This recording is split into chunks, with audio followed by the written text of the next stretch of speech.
Good morning, good afternoon. This is the first lesson in what is in my notebook, Unit 4.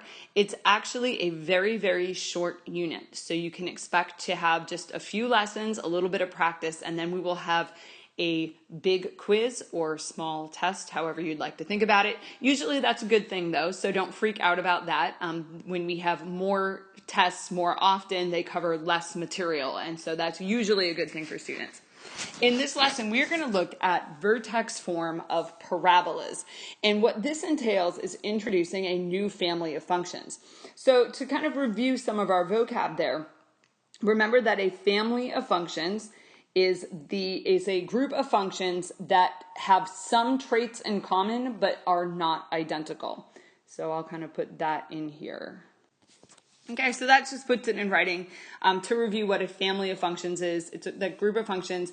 They share some traits, but they're not identical. Just like members of your family, you might share certain traits with your parents or with your siblings, but you're certainly not identical. Even if you are an identical twin, you're still not identical in every way. Like you and your sibling are not these robots. So we're going to introduce a new family. Up until this point, we have talked about the family of functions called lines. Those are our linear functions, to use the adjective there. And we've done absolute value functions. So today we are going to introduce a new family. And this new family is called the quadratics. And you should be familiar with this from Algebra 1. When I took Algebra 1, we started some stuff with quadratics. We actually did solving quadratic equations. And that was about all we did with quadratics. We learned how to solve quadratic equations, just like you might start learning how to solve linear equations before you do graphs of lines. And that was as far as I went. I think you guys go a little bit further, and so you should be a little bit more familiar with this. But a lot of students don't remember it, or it was very difficult or very confusing when you first learned it. Now, remember what the parent function is. The parent function is the simplest function in a family that has all the traits of the functions in that family. So if you recall from like lines, the parent function is that. It's like y equals 1x plus 0, okay? Like Miss Taylor's favorite numbers. In an absolute value graph, or family, y equals the absolute value of x. And when we looked at the graphs of those, they are like the simplest that we can get and still be in that family. So with quadratics, we're interested in what is that parent function.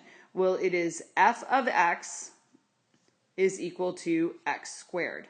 And your tip off that something is a quadratic is going to be that x squared. A quadratic has to have an x squared in it, and it cannot have any exponent on the x greater than a 2. So if you see x cubed or x to the fourth, it would not be a quadratic. If you saw an x squared but it was in a denominator, it would not be a quadratic.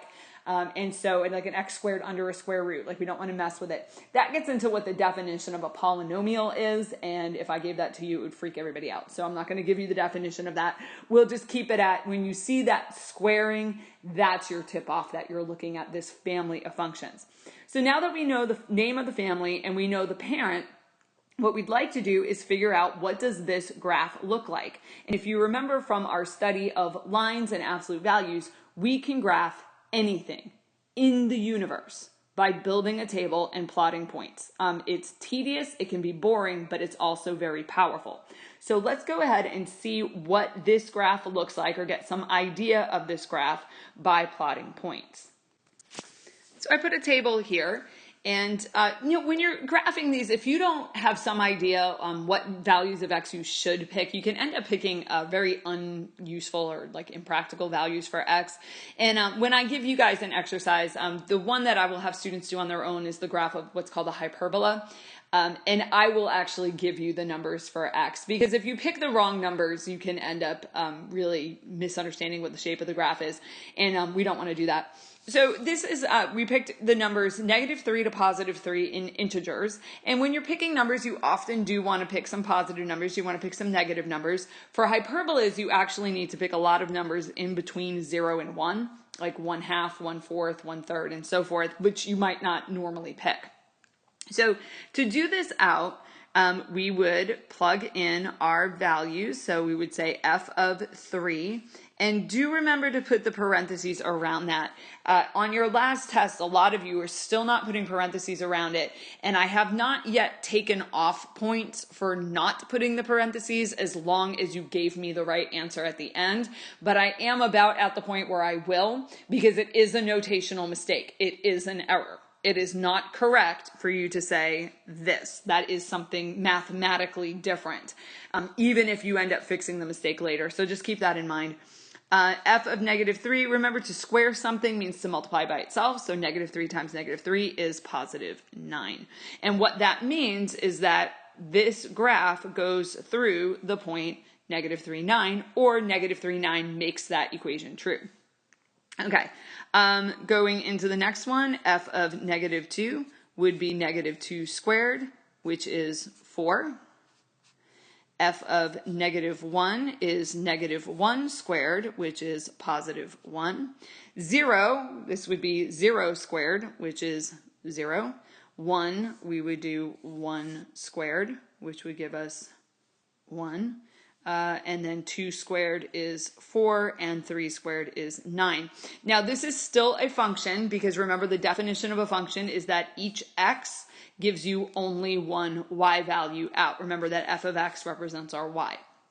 So it's totally okay for two different x's to give us the same y. What would not be okay is if I plugged in a 3 and I got two different numbers out. So on the next slide, we'll go ahead, we'll plot these points, and we will see what the graph looks like. Now, you should still have the points in front of you if you're doing the notes in class. And I think this is one of the lessons where I do hand the class the outline of the notes. If you're DHR, you can pull the notes from the internet, or you're taking notes down, so you should have them. So it's okay that I don't have the table in front of me at this point. So the first point was -3, 9. So I go left 3 and up 1, 2, 3, 4, 5, 6, 7, 8, 9, almost all the way to the top there. And I have a point there. Then I have -2, 4. So left 2, up 1, 2, 3, 4. So right there, if I can, I have to take my finger off the screen there. -1, 1. So that's right here. 0, 0. Now notice that this is not a straight line. It's not like the absolute value. The absolute value went out in this straight line. This, as I move, I shouldn't be going from like right to left, but like it's actually getting steeper. So it starts off kind of gradual, and then it's steeper, and then it gets even steeper, and it would be more so. Over here you can see it too. So it starts off with a slope of 1. Rise over run, up 1 over 1. But when I get to 2, 4, 1, 2, 3, 4, the slope is actually steeper. I have gone up 3 and over 1. So I went from up 1 over 1 to up 3 over 1. And now this gets even steeper. I have gone up 5 over 1. And so as I'm getting further away from this like center point down here, it's actually getting steeper and steeper. Remember, for a line, one of the key things about a line is that it has what we call constant slope, where things that curve, the slope actually changes. Now, to connect these, we're going to use the smoothest curve that we can. That was horrible. And now, like, I'm not getting it. Okay, that's better. Take 2. Okay, and that will work. Things that I will take off points for, because yours won't look perfect either. I will take off points if you draw it like a V. It's not V-shaped, so don't draw it like a V shape. I will take points off if you draw the lines as vertical. They do not become vertical. Yes, they become steeper, but not vertical. Vertical would mean it fails the vertical line test, and it would not be a function. So when you're sketching these, they don't have to look perfect. Certainly mine does not look perfect, okay? But I will take off points for making the sides of the graph vertical, and I will take off points if you make it pointy. So those are the two things you want to watch out for. So let's get some vocab. I know vocab is always so exciting, but it is very important. It's important for you to be able to talk about math and communicate to me, to communicate the right kinds of questions to me, that you know what words to use. So the name of this graph, what do we call this shape? It is called a parabola. Parabola. You can barely get that A on there. Now, some students will say parabola, which is not correct, but the reason they say it is because if they say it sounding like bowl, it reminds them that it's rounded like a bowl.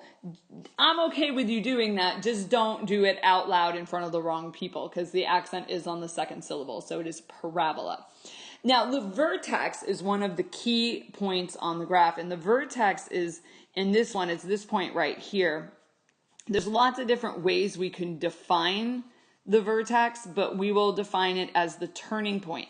Now, you might be thinking of vertex in geometry terms, which is where two rays come together at a single point. It's related. You can kind of see the same idea there. It's not a totally different use of the word, but that is the word that we're looking for there. And the vertex can be either a maximum or it can be a minimum. Now, please don't overthink this. If the parabola looks like this, then the vertex is a maximum. Okay, meaning the vertex is the highest point on the parabola. If the parabola is oriented this way, then the vertex would be a low point on the parabola. So again, like, don't overthink these words like maximum and minimum. And then vertex is the turning point. Name of the family is called the quadratics, and the name of the graph is called a parabola. So there are fairly important, like a few fairly important, like, features of a parabola that it is important that you know and you can use the right words. So I'm going to put a parabola on this coordinate plane. I'm going to move it over here. Okay. So pretty much I took my parent function and I moved it a little bit to the right and a little bit down. And that's because I don't want these points to like overlap. I'll show you what I mean when I'm done. So there are, let's see, like 4 points and another key term that you need to know when you're referring to the parts of a parabola. First one we've already covered, and that is the vertex. Okay, so make sure you know the vertex is the highest point or the lowest point on the graph. It's also called the turning point. Then this point should not be a surprise to anybody. This is the y-axis, and we already know the definition of the y-intercept. Remember that math is consistent. The definitions and the terms and the vocabulary and the ideas don't change from one branch of math to another, very rarely. So the y-intercept is defined as the point where the graph crosses the y-axis. Just because we're looking at a different type of graph doesn't change what that point is.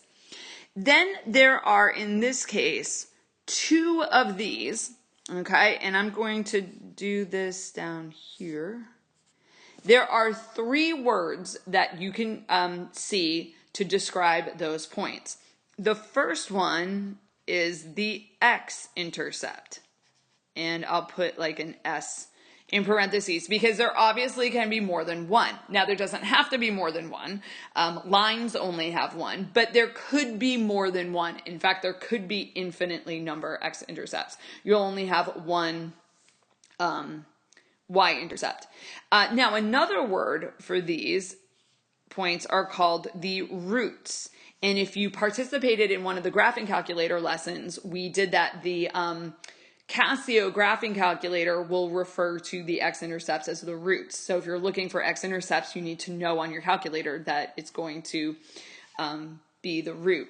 And then the other word you'll see for it is a zero. And that can sometimes confuse students a little bit because you think of zero as being a number, and now we're referring to a zero as a point. And that is a legitimate, like, kind of hiccupy thing to get over, where you understand that the word zero can also refer to a point.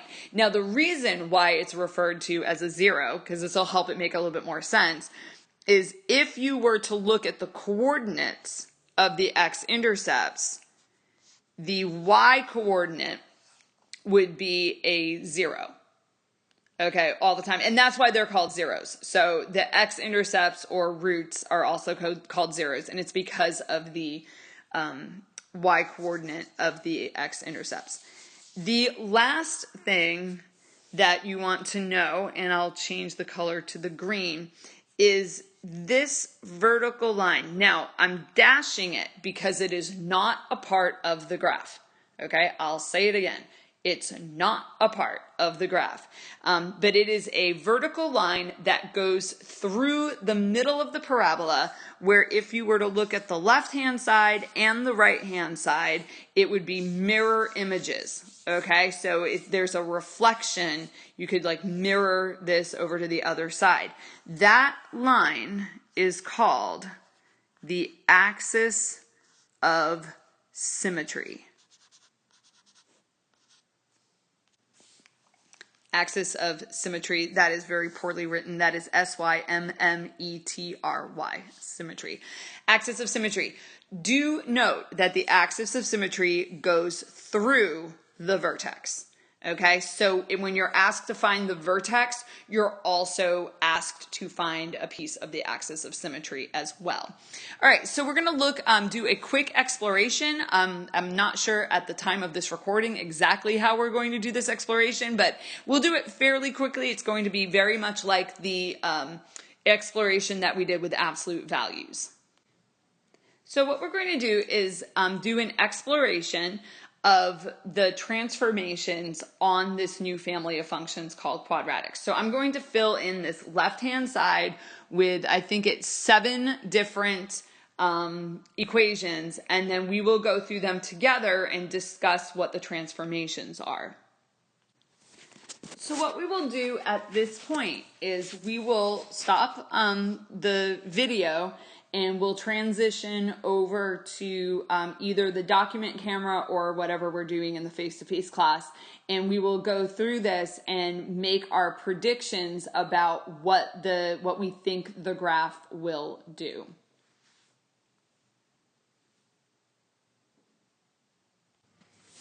Okay, so this is what your chart should look like.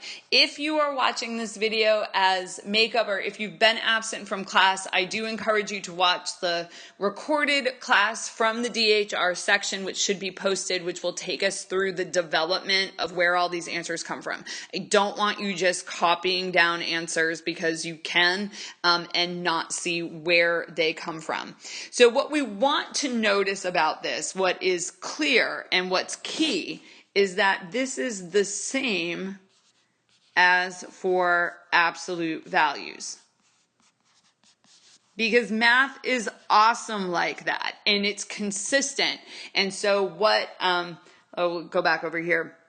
So what adding a number inside the parentheses does is the same thing as what adding a number inside the absolute value does. Adding a number outside the squaring does the same thing as adding a number outside the absolute value.